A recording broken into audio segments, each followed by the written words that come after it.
Beautiful people. How's everybody doing today on this Mother's Day Sunday?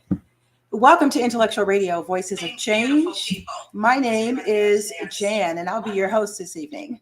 I'm so excited. I have not one, but two renowned artists this evening. Laju, Sholola, and Ojo Aji.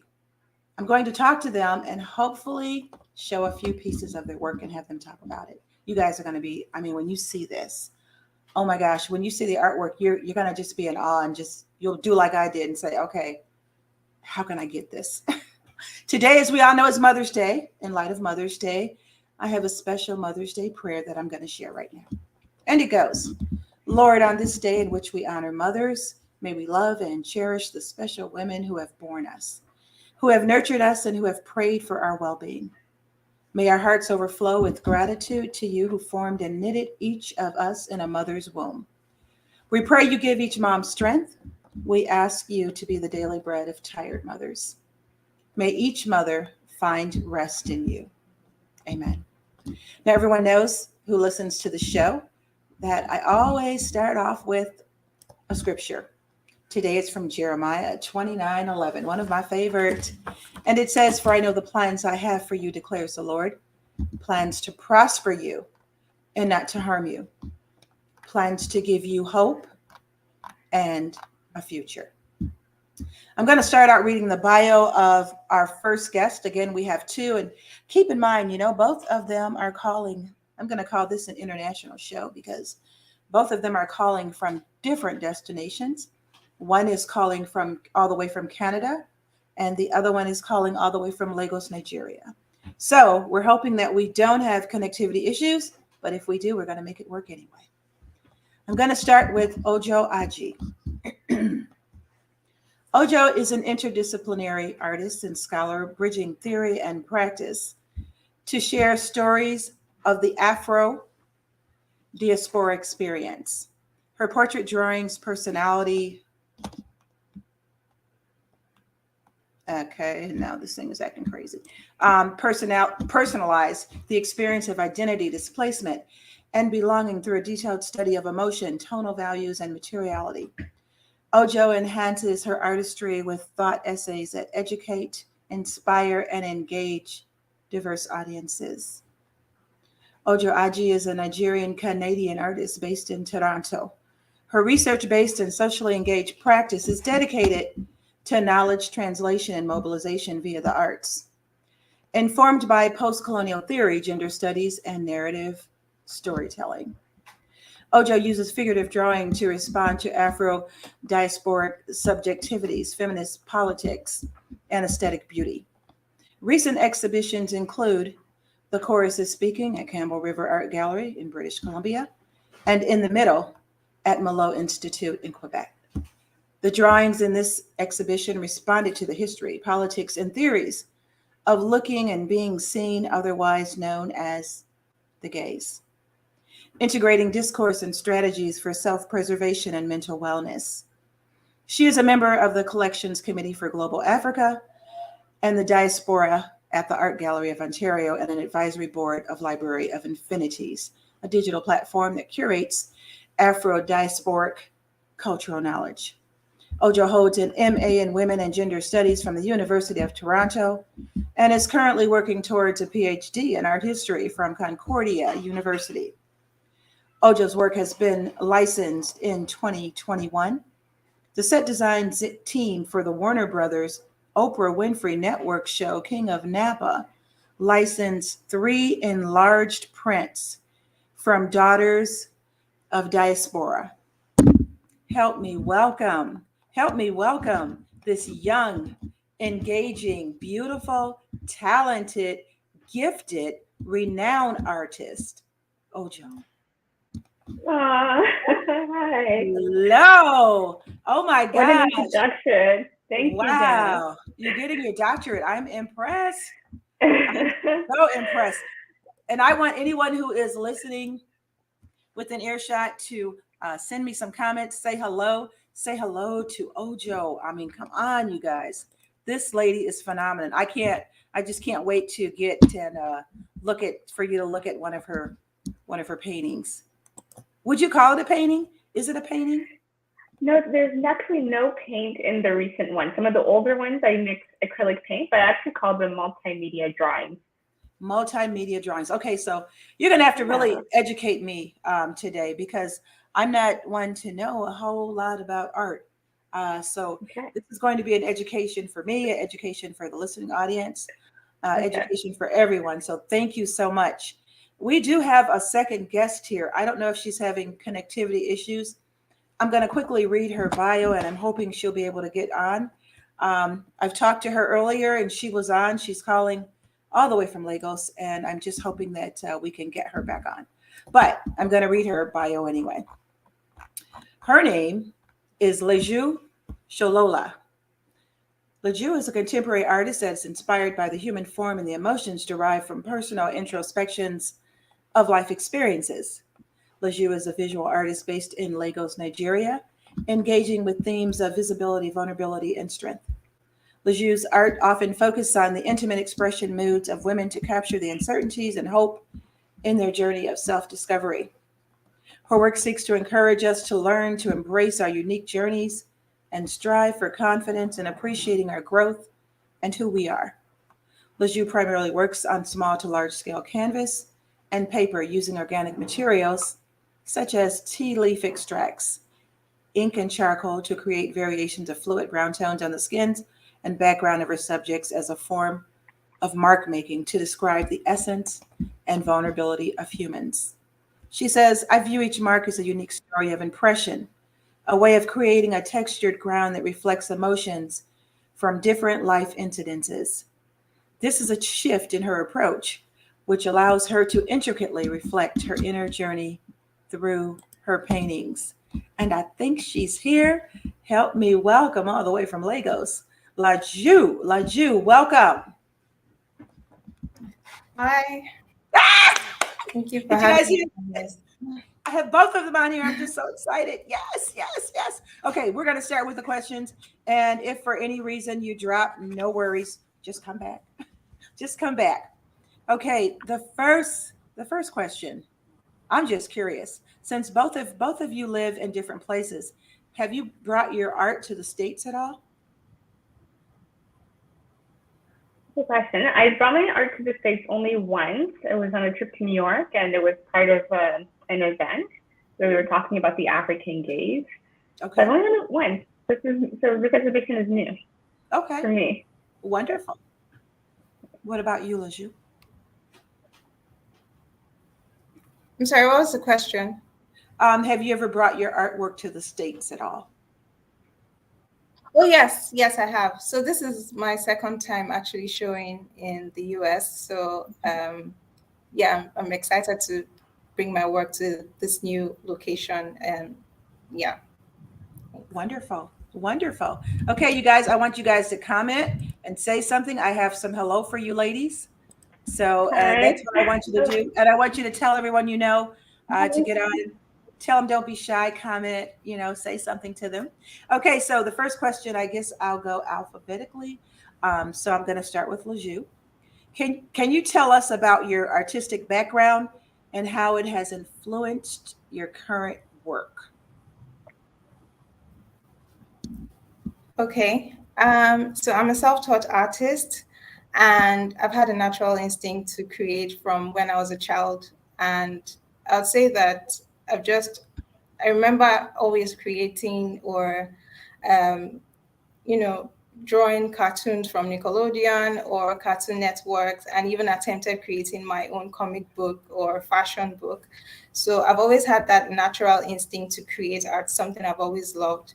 Um, I've also had uncles that create art, and my father is a lover of art as well. He also has a few friends that created art, and he also collected while I was young. So I sort of had that knowledge of art around me, and also a nurturing environment that allowed me create work. Um, I'll also say that I most of my formative years was in Kaduna State in Nigeria, which I see as a very quiet environment, and I feel like that has somehow channeled its way through my art in terms of how I approach my ideas and paintings or drawings in a very simple way. Okay, I got to ask you something that I need clarity on, and it's probably Yeah. something very basic. What is a soft touch artist? So a self-taught artist is an artist that has no training, like didn't go to Oh, school to learn art. They just create art and, and create a career out of art without any formal training.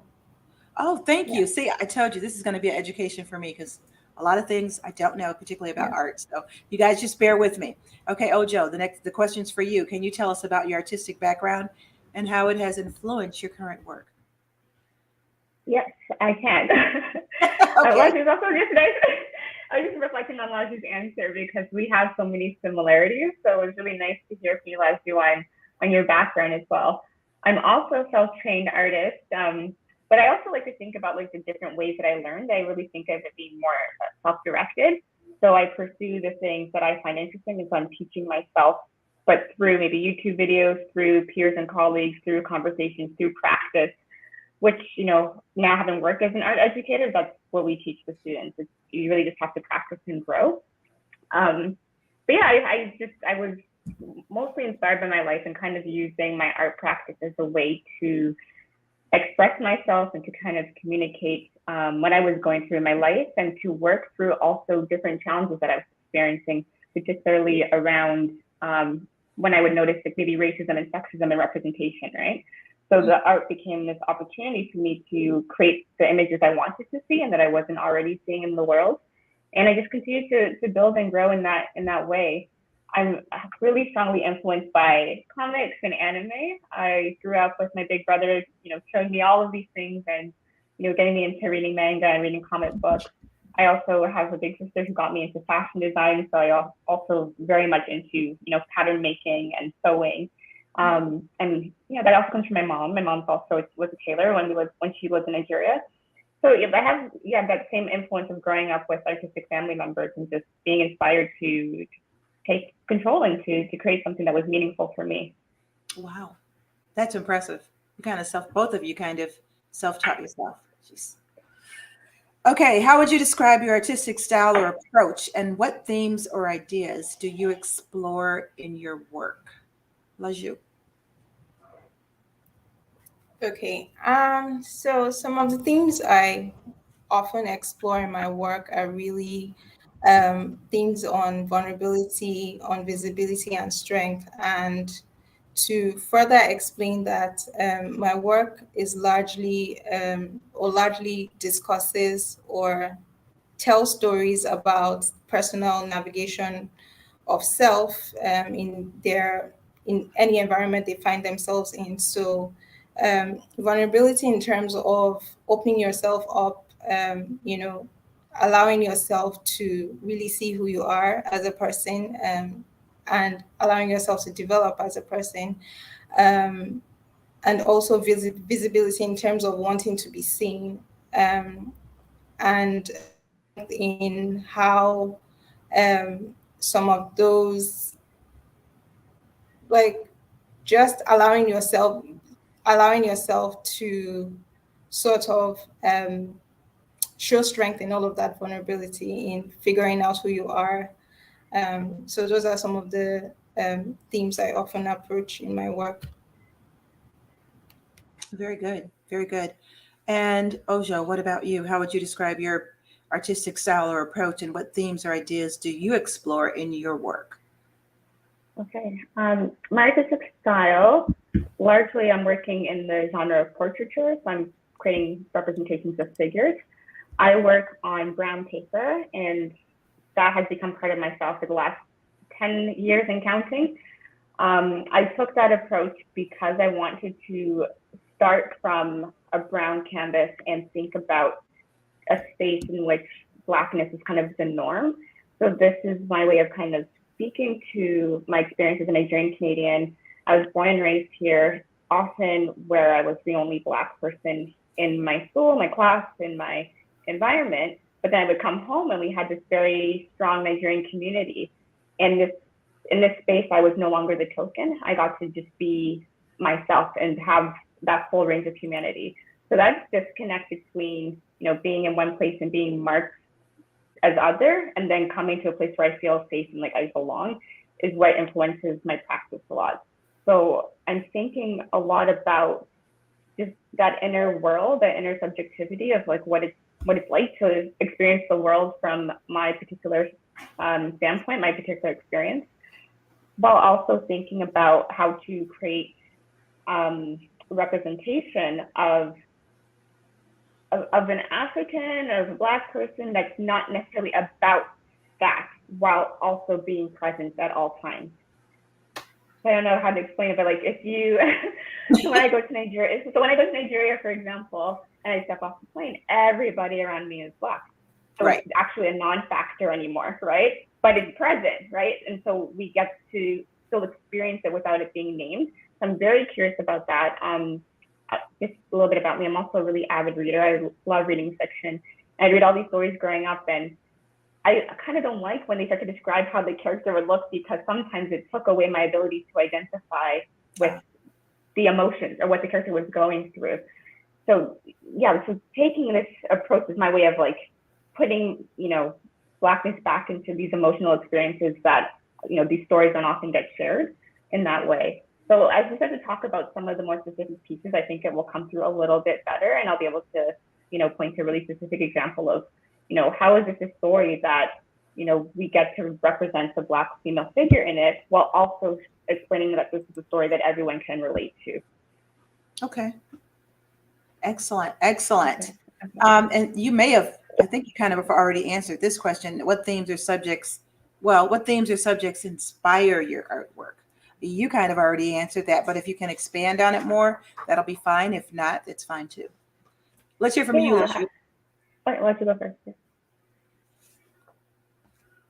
Okay.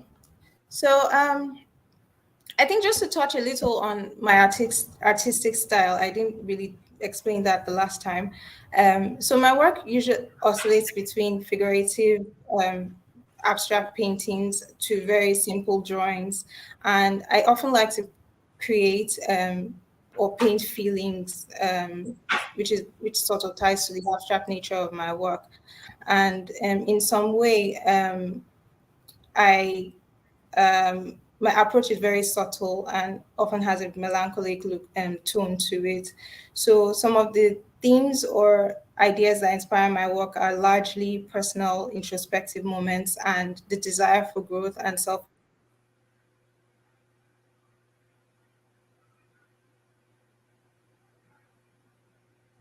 I'm sure she's going to be right back. And we're going to let her finish. I think she is back already. Here we go. She's back. I apologize for the connectivity Nope, issues. no worries. It's No beyond worries. my control at this point. Okay, yeah. Like I was saying, yeah, my approach is very subtle and often has a melancholic tone to it. I often like to draw unfinished line drawings or like create this disappearing nature or technique to my work. And some of the themes that I explore in my artwork are really from personal introspective moments and the idea of self-acceptance. And for me, it helps me approach my paintings with a sense of truth.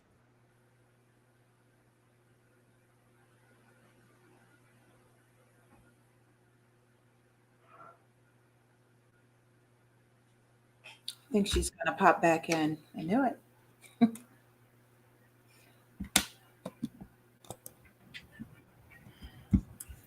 Back again. So yeah, I was saying that it helps me approach my paintings with a sense of truth, and to some extent, I kind of see my artworks as a way, as a form of accountability. So I see it as a mirror for me to sort of, criticize some of the errors of my past self and my ongoing self, and in a way, sort of create, a hope for my future self. So I'm challenging myself to create works that can trigger some sort of emotional experience. And in some way, those are, I think that that as a whole forms a part of the human experience, and how, and that's affects how I, the visual aspects of my work or the concepts I approach in my work. Excellent. Excellent. Ojo, you were saying? Yeah. For me, one of the themes that comes up frequently in my work is the concept of the gaze, so just this aspect of looking and being looked at and thinking about, what bell hooks, right? There's power in being able to look and to be able to look back and to kind of confront maybe systems of repression, and to even the autonomy of being able to self-represent the way you want to be represented. So that comes up a lot in my work. And then by extension, trying to create what I feel are authentic representations of the women around me and also of myself. And so drawing the features the way I see them is really important to me. It's not something I always knew how to do, and it took a lot of practice and training, because as 10 years ago, the landscape for for what I was doing was really different. I didn't know where to go to find out how do I draw features like this. That didn't come up in the drawing books. It didn't come up in the online curriculum. So I really had to teach myself how to observe the curvature of the nose, the curvature of the forehead, of the cheekbones, and then really exploring how the light reflects on the face. So now when I ask some of my friends to model for me, like, will you come and, I'll take a photo and work from the photograph, they're always like, oh, should I wear makeup? Should I do all this? I'm like, really just come like as simple as you can, because I'm really not going to draw your lashes. I'm going to draw how the light reflects off of your cheekbones, right? And so there's only so much you can do about that. And that's my hope at responding to what I think is beautiful and what I think should be represented more, and just getting that pride in those features.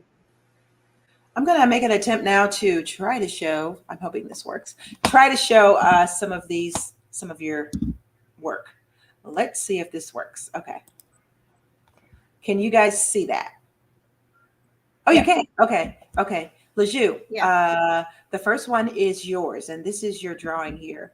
I wish it was bigger, but this is your drawing Yeah. here. Can you just give us any feedback on that? Okay. So this work is titled The Wait, and it's a work that is, so it shows someone that appears to be waiting for something, whatever that thing may be, depending on your interpretation. But for me, um, it's still likened to the process of figuring out me and the kind of person I want to be. So I was pretty much at that time creating this work, asking myself, well, how long will this process take to discover the kind of person I am? And then, during that introspective moment, I realized that um, it's an ongoing process, and that wait is pretty much going to go on forever. So it just appears to look like someone that is like, waiting for what that future self would look like, which ties to some of the themes I love to explore in my work. Yeah.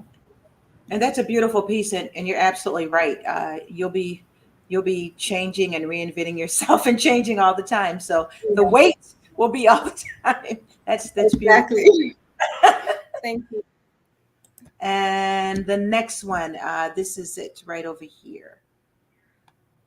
Yeah. Okay. So this one is titled Green Chair. And this is one of my works on paper. This was actually when I just started using tea to paint. And this work really speaks to, um, so the green chair is like a space that I find comfort in. And for me, it's a space in my house, really. And it's just where I'm able to be myself, express myself how I want to, and be comfortable with myself and my thoughts and all of that. So the idea of this piece is just really about being in solitude in that safe space that you call your own. And that's a beautiful concept because, with everyone talking about self care now and self care being so important, we all need that green cheer. That's cool. We all need that green cheer. Let's go to the next one, the next slide. And the next slide is Ojo. Tell us about this one. Yeah. Okay, so this piece is actually part of one of three, and in it you're watching the figure and the eyes are moving. So there's one behind me right now, which is actually different from the one you have on the screen. So the one on the screen, she's looking kind of down. The one behind me, she's looking ahead, and then there's one more where she's looking up. And so I just wanted to kind of track that motion. Yeah, so it's called motion study. This is not a person I know. I was just kind of trying to practice observing like the subtle changes in gesture because I want to start experimenting with animation. So yeah, I was working through this and just practicing like with the texture of her hair, practicing with the highlights where I wanted to place the contours in the highlights. And in this piece, I decided not to highlight the body. And this was my way of learning that where I spent more time highlighting and where I put more detail in, that was actually where the viewer's eye goes. So because of the contrast that you see between her eye and the paper, you're more likely to look into her eyes first, which is true of most of my drawings, which is why it's nice when you see all three of them because you get to really see the eyes move.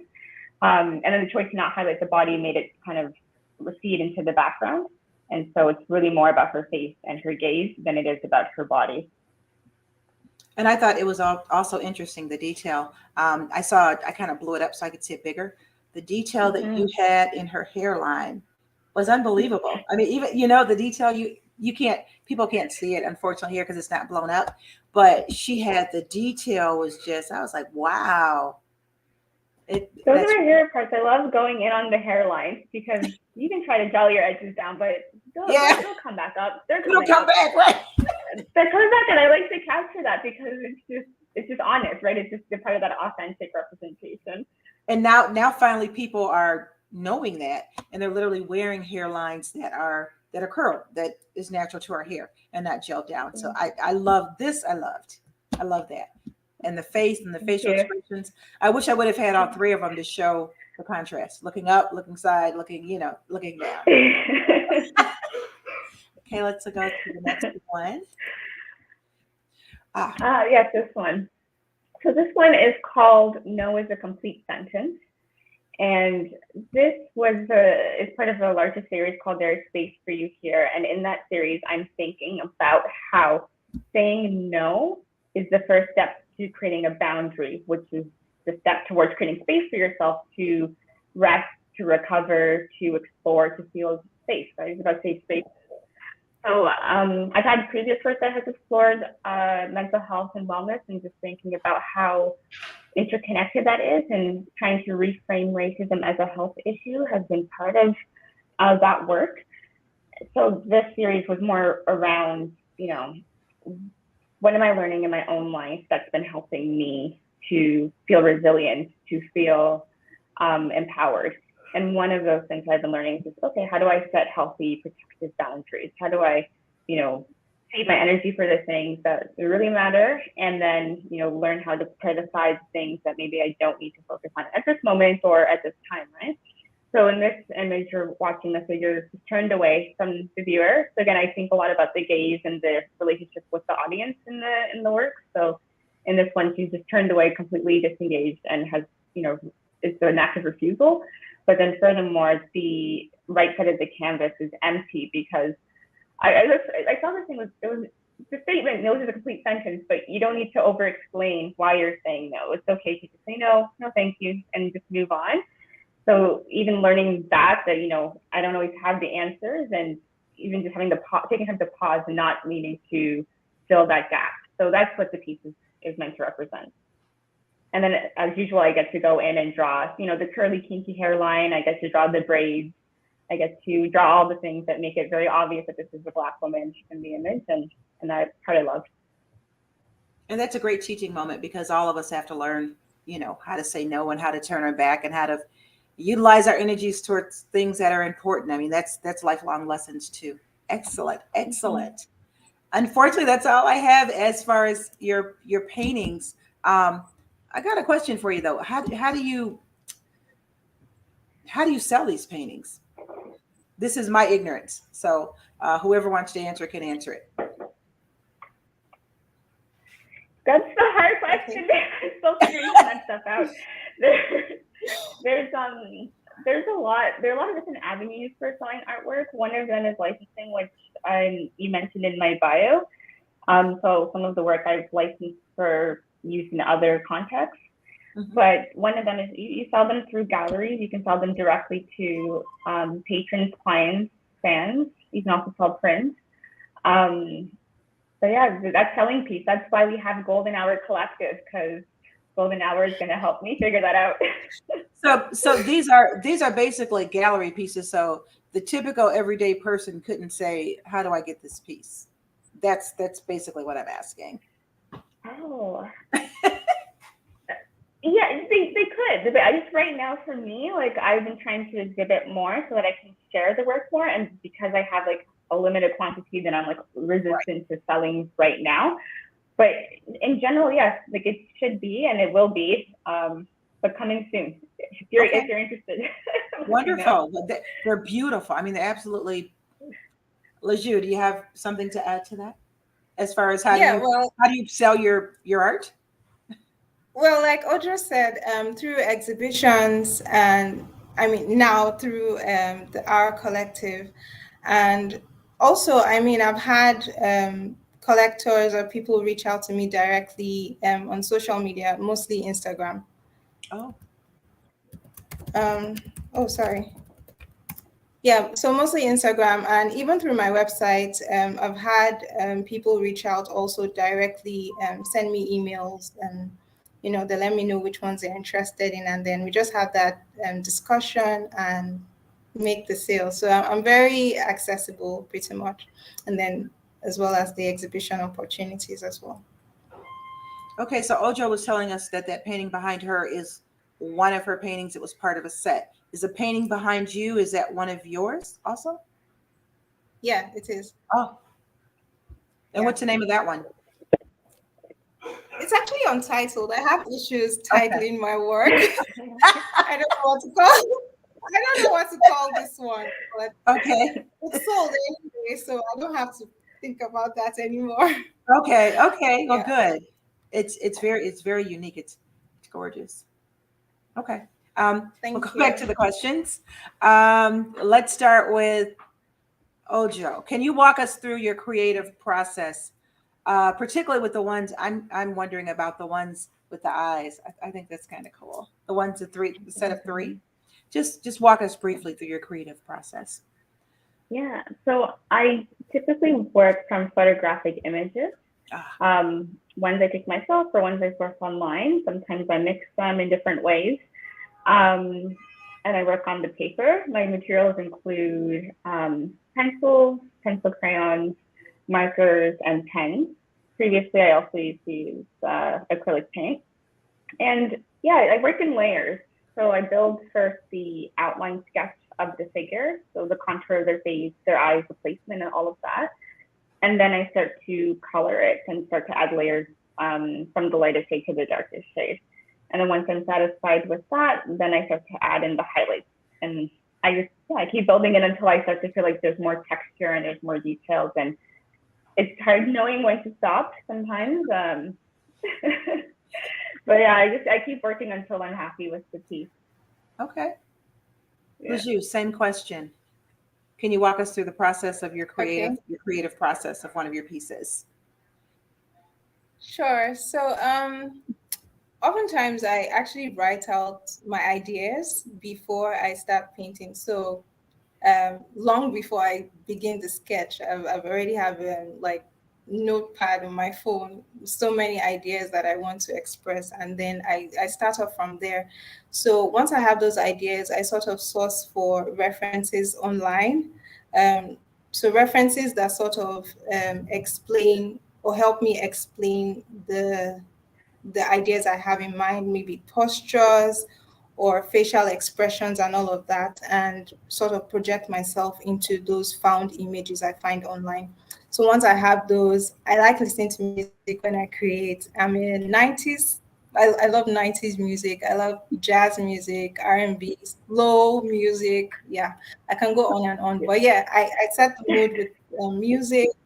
And then because I paint with tea, so I brew the tea, create different consistencies, different color tones, And then, like Ojo, I also paint in layers. So I create different layers because it has this, my work has a transparent look. So I create different layers of the tea stains and the ink stains, allow them dry. Sometimes I may have to even wait overnight for this process to kick off and just keep layering till I'm pretty much satisfied with the work. So yeah, that's pretty much how I create. Wow. Excellent. What challenges, now think about this one, what challenges have you faced as an artist and how have you overcome them? Ojo. It's a good one. I think the biggest one for me has been access to information. Mm, So just not knowing what I don't know and not know just the ignorance of, okay, how does this work?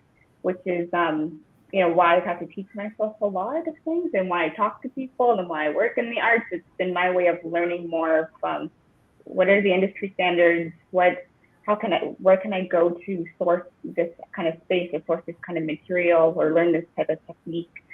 Um, so I overcome it by just doing the research and figuring that out, like, and finding generous people where I can.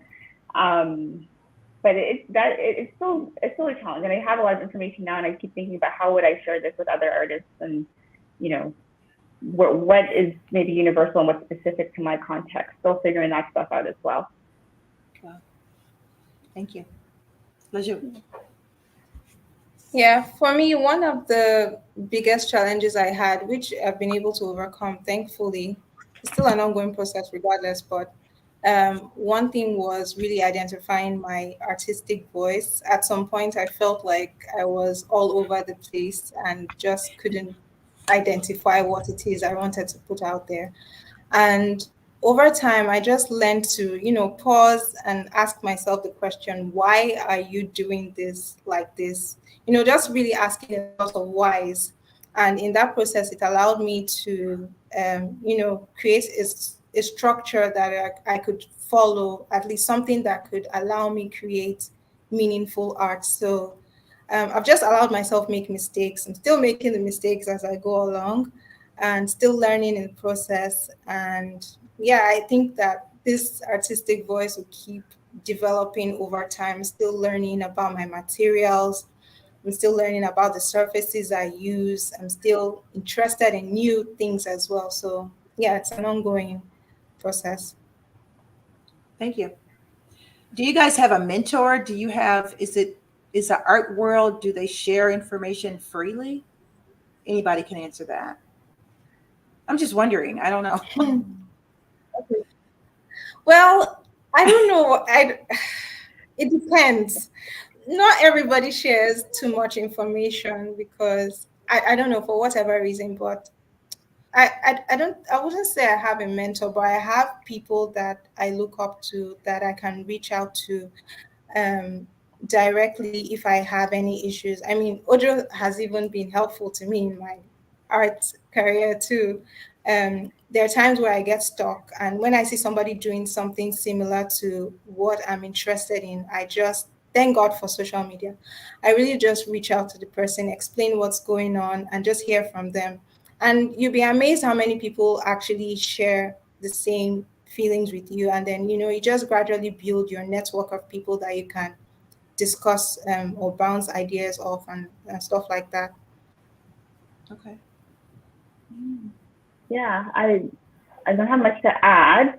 Okay. I would agree with that, but I do have a couple of mentors now in Toronto. One is named Eileen Silva. She's an artist and also an educator that works at an arts university in Toronto here.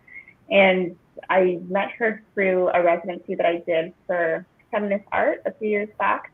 Okay. And ever since, she's always sharing with me like opportunities or helping me to think through how to build my art practice as a professional. So she's been a really great resource for me. Okay. And Oshi, I have something to ask you. Something that was mentioned in your bio about the set design team for Warner Brothers Oprah Winfrey Network show King of Napa. They licensed three Oh, large prints. oh yeah, Tell us about yeah. that. Tell us about that.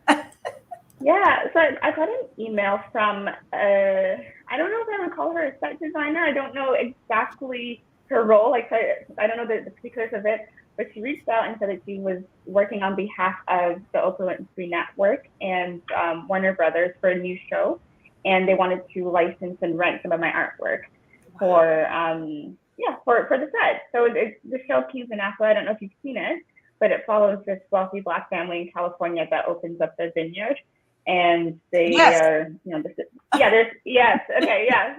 So they have this like wonderful mansion, and they wanted to fill it with Black art. So yeah, if you watch, I think it's in the first episode. There's like a scene, and you can actually see my artwork like in the background. While the main character is talking, it's really exciting. Oh my gosh! Yeah. Wow, that's great. Yeah, thank you. I didn't even know about like opportunities like that until it came up. Wonderful. Now my internet's acting crazy. Look at that. Okay. Another question. You guys are artists and you're renowned and you're already movers and shakers, but do you guys do anything else or is it just art 100% of the time? Just wondering. Yeah. Did you want to go first or should I go? You can go first. Okay. I do other things. Art used to be actually my hobby that I could pursue professionally about 5 years ago. So prior to that, I actually have a health science background and also women and gender studies, and I was working in telecom as an analyst. So I've done a lot of other things professionally speaking. Okay. And then outside of that, like I love hiking, I like baking, I like bowling, I like hanging out with people, socializing. So there's a lot that goes on besides art, but yeah. Okay. Laju? Well, for me, I don't do only art. So I actually have a HR background and work in the finance industry as well. So I kind of juggle both, but so that's like a full-time job. It's not something I really talk about a lot. I just like to separate my professional. Well, I mean, they're both professional, but I just like to separate the two. Yeah. Okay. And you should separate them. Yeah. Are there any artists that have influenced your work? Okay. Should I go? Okay. Okay. Oh, you can go first. Yeah, you go. No, it's fine. My internet is it's delayed now, so Laju, you can go first. Okay. So artists that have influenced me or I'm inspired by are one is Yolanda. She's an American artist. I love how she portrays the female figure and uses that to tell different emotional like stories about emotions, and I just love how she uses posture to tell emotions or show emotions. I also am inspired by Modupeola Faduba, who is a Nigerian artist. I like her interactive approach to telling stories about life experiences. And she uses games, she makes paintings, interactive games, paintings, drawings. And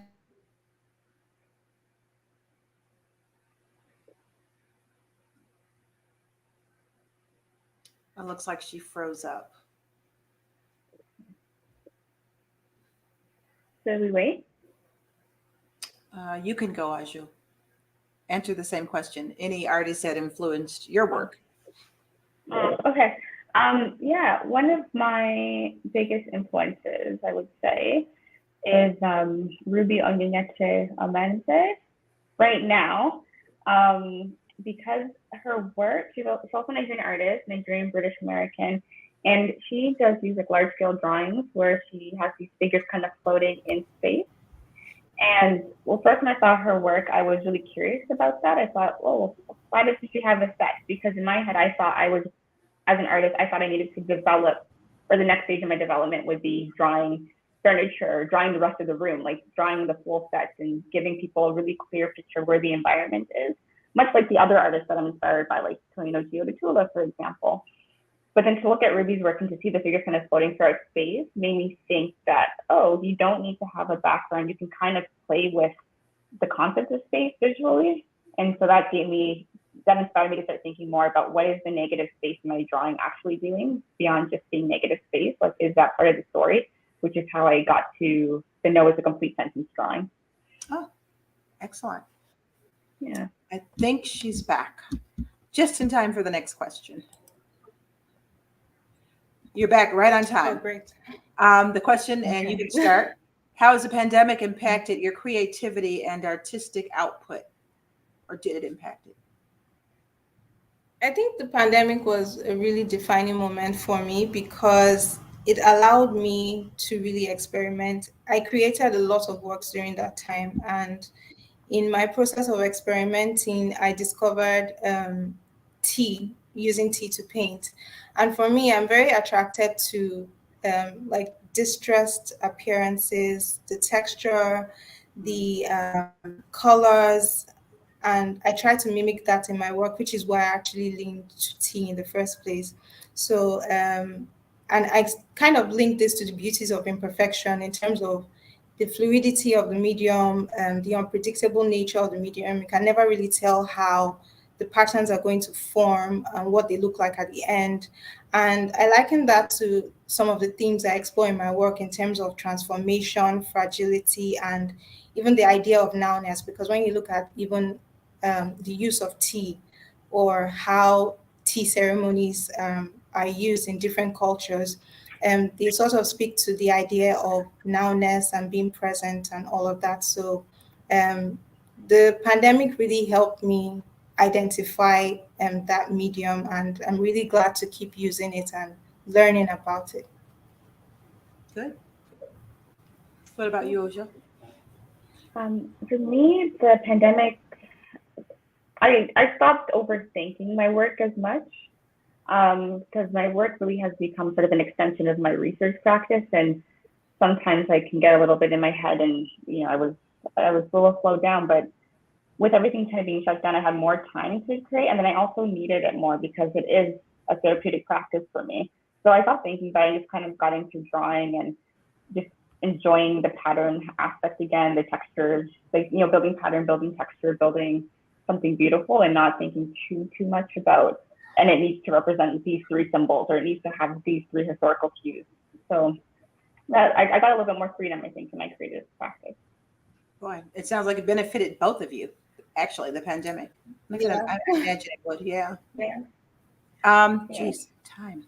What advice would you give to aspiring artists who are just starting out in their careers?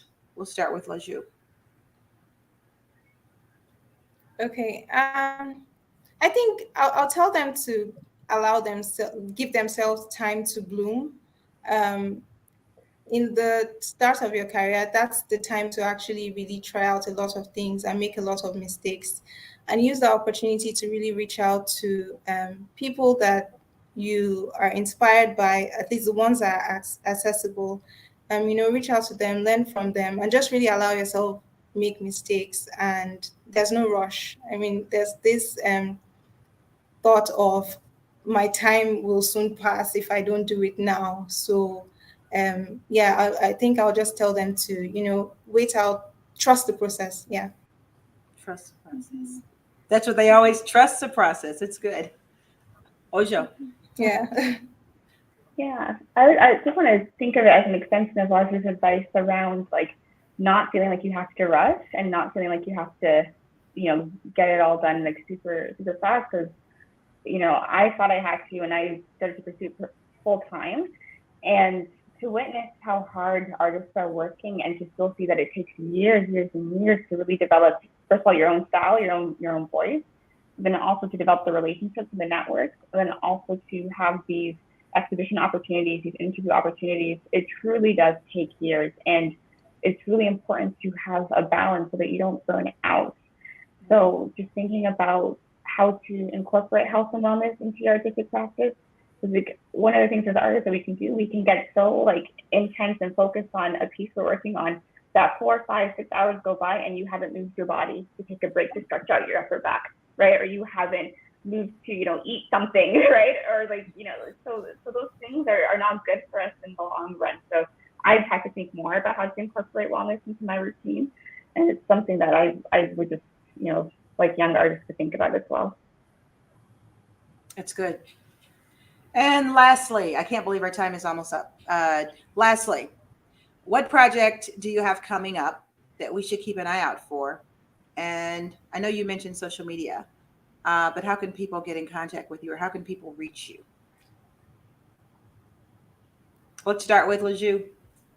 Okay. So right now I'm working on a new body of work, really centered around nowness and being present in the time. So um, once this work is ready and I'm able to present it through an exhibition, it will be available through my social media on Instagram, on my website as well. And people can reach out to me directly or through our collective, sorry. Yeah. Okay. Golden Hour Collective. Golden, yeah. Sure. Okay. Ojo? Yeah, for me, I mentioned a little bit earlier, I want to try a little bit more animation. So I've been working on kind of expanding on their space three here and this concept of saying no and depicting women with their head turning, just kind of shaking. So I've done a couple so far. I'd like to have a series because it would be kind of a dream to see a room where all of these figures are projected onto the walls and they're all shaking their head in unison. That would be my dream. But right now we're working on, sourcing the images, creating the drawings, and then creating the animations. As for getting in contact with me, I'm pretty accessible over Instagram. DMs are fine, but then I also have a contact form on my website that people can reach out to me via, and then also the collective. It's a great way to get in touch. Excellent. Excellent. I can't believe our time is almost up. I want to thank both of you for being on here. And I'm gonna keep this video because when you have an exhibit, I know you're gonna go to New York first. Everyone does. But when you do something in Chicago, and maybe you will, who knows? Or when you guys really blow up. I mean, your stuff is already hanging in the Oprah show. So when you blow up, I can say I knew those ladies. I sat down and talked to them, and I'm going to keep this frame. I'm going to keep this frame because I'm really projecting big things for you. Both of you are very young. I mean, think about it. You have your whole life to actually perfect this, and from what I saw, you're already there. It's just a matter of when it happens. So congratulations in advance. Thank you, Thank Dennis. you. Thank you so much. Very much. It has been a pleasure, and I will definitely I'm going to keep this frame, and when you guys blow up in the next 10, 15 years, 5 years, maybe 3 years, I'm going to say I told you, remember this? And I'll send you a picture through social media. And I want to thank them again so much, Ojo and Laju, and also thank them for being so gracious because I know, I may have chopped up their names. I really tried not to. I even called some of my friends and said, okay, tell me the correct way. I did. I have all these friends, and I'm like, okay, tell me the correct way to say it. You can Google it, but even Google has like 4 ways to say it. And Ojo, they said your name was a male's name, and I'm like, oh my god. Anyway, yeah, so typically I get Spanish. People think it means I think in Spanish, and right, then it sometimes I does. get Japanese, It and then does. sometimes I get Yoruba. So in Yoruba, it's the man's name, but it's It is. I looked it up in Yoruba. Yeah, I but thought it it's was people. Idama. And someone said, no, that sounds Yoruba to me. And I'm like, but it's a man's name. It can't be. So I'm trying to figure it out. I was going nuts. Yeah, you did good. You did good. So thank you guys for being so gracious. Normally people say, no, you don't say it like that. No, you don't say it. And I don't mind that either because I'd rather do it right.